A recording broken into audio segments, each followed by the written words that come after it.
Mayroon nga dyan eh. Inupiran na ng bahay. Ha?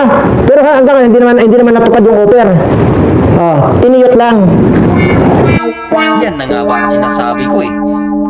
Anyway, sino kaya itong tinutukoy niya na isa sa mga Kalingap Angel ay nabuntis daw?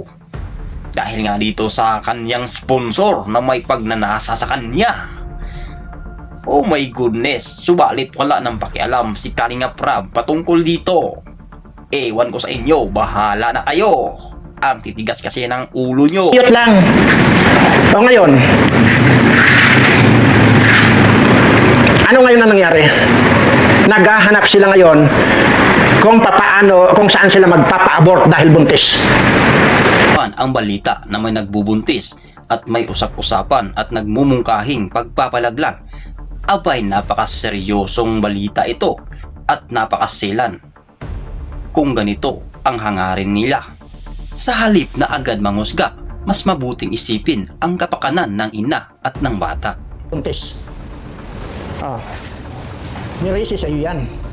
Palibasa mukha kang napira na hayop ka.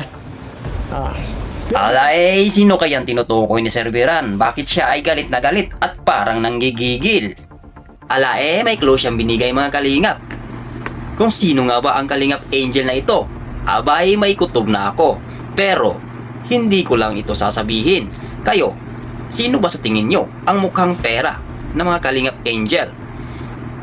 Tsaka marami na rin sa mga Kalingap Angel ang umalis na o tumiwalag na. Ang naiiwan ngayon ay puro na matitino at mababait.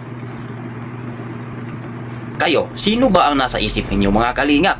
Mag-comment kayo sa baba para ating pag-usapan.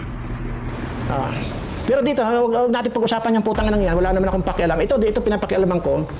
Itong gusto ko maisalba itong mga Kalingap Angels. Shout out sa mga Kalingap Angel natin diha na nasa loob pa ng kalingap na mamabait.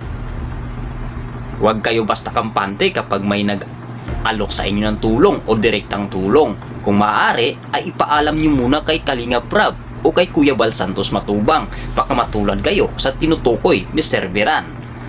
Hanggang dito na lang muna mga kalingap. Paalam!